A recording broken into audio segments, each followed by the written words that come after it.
Welcome everybody back to Boost in Motion, guys, and today we're gonna ask this one question. Boost, you conned us. Why did you get this C63?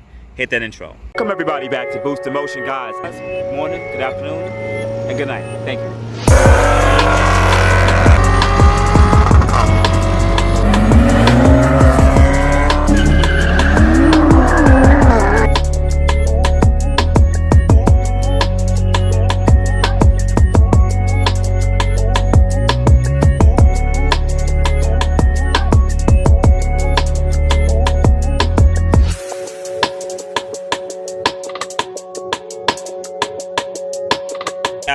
Alright guys, so we got a little bit of time to talk. So if you guys don't already know, this is the star of the channel, the Infiniti Q60. Now guys, remember, this isn't a red sport.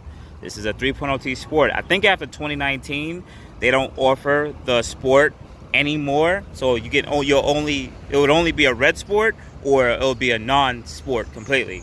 But anyways, so you guys know that I used to have two Q50s. I already had a G35X, which is a 2007, so I already owned that body style. And I was looking to add a G37 coupe to the channel, manual, but this was a plan that I wanted to do a year ago. Times change. I live in a city. I don't want to drive manual, right? And I was looking into G37s, but then I just wasn't feeling it. So when I got into the accident with the Q50, I needed a car to replace it quick, and it wasn't much cars I really wanted to go get.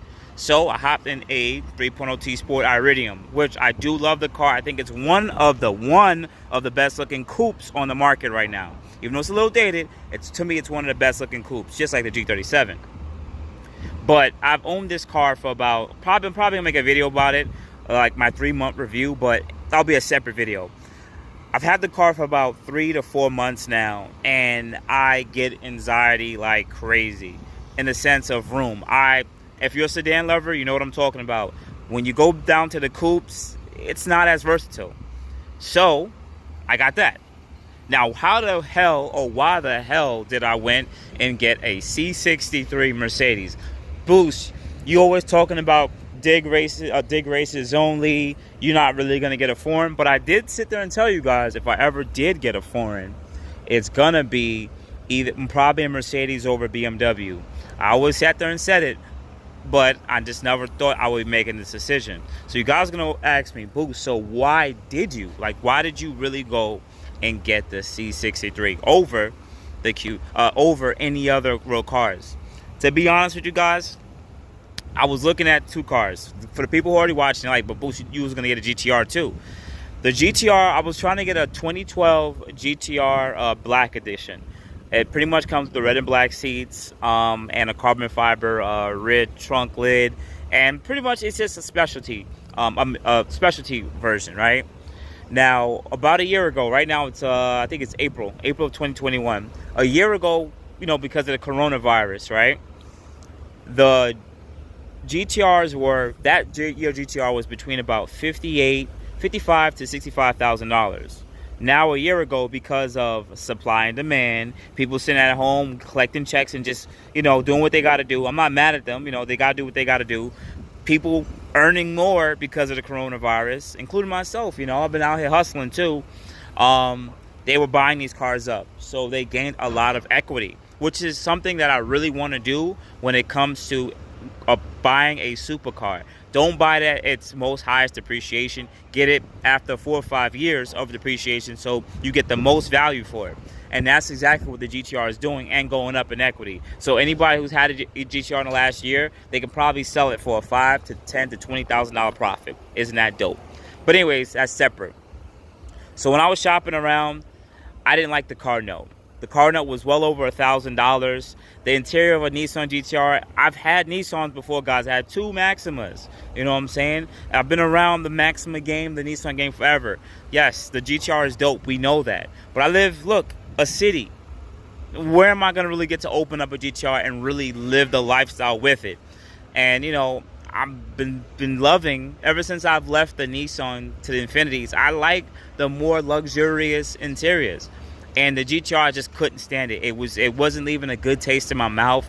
And just seeing it, I said, yo, I'm not paying $70, $80, $90,000 for this car. No disrespect to any of my GTR owners that follow me. I respect y'all a lot. But I just couldn't see that being the only car for the channel. So what I chose to do was, all right, I had to go back to the drawing board. And I think I might have talked about it in the video, but I had to go back to the drawing board and find out what is going to fit into my life. Right?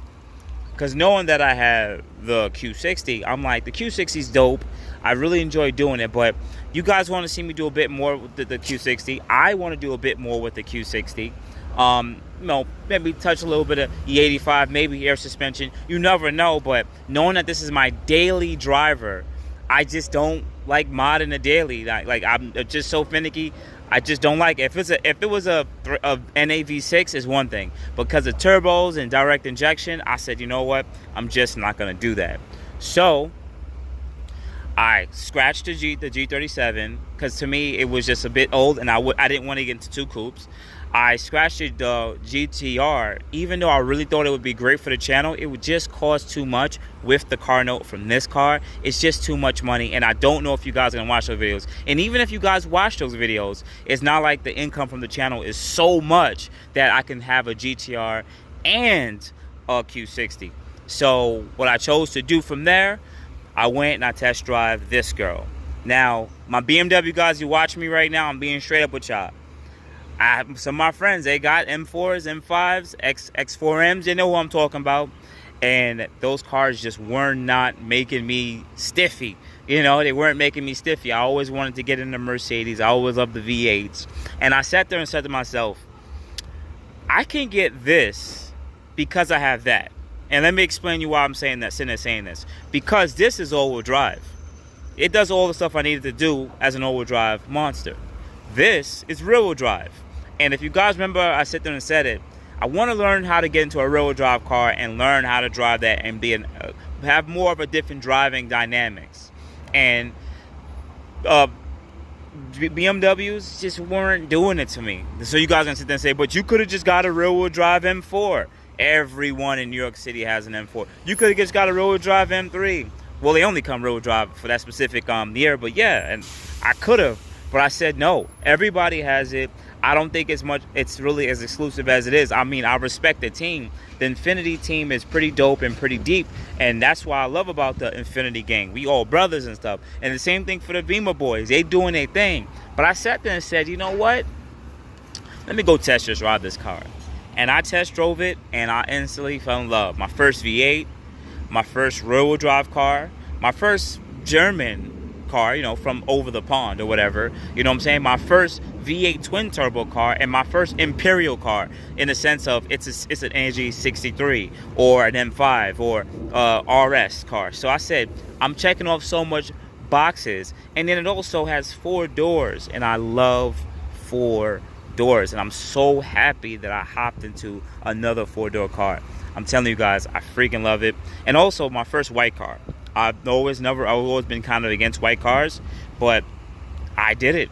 I got myself out my comfort zone, and I think a lot of people may enjoy this on the channel. Because for my people who have Red Sports, who have Q50s, we all 4-door gang, this is still one of the cars that you guys may want to own down the line. And to be quite honest, the depreciation on this is about 5 to 6 years. So these cars are about $80,000 to $90,000 new. And right now, they've already lost more than 50% of their value. Now, some of you guys can sit there and say, it's going to keep losing value.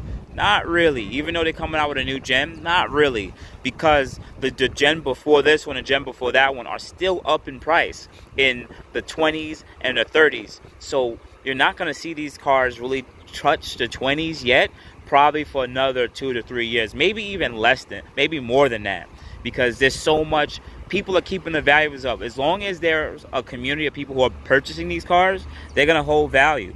The reasons why these don't hold value is, even though these start off right around $50,000, $60,000, from 2017 to 2021, so about 5 years has passed, this car has lost almost half its value too. So you can pick these cars up in a sport for about mid-20s to $35,000. But if you just want a non-sport, you can get these in the low 20s.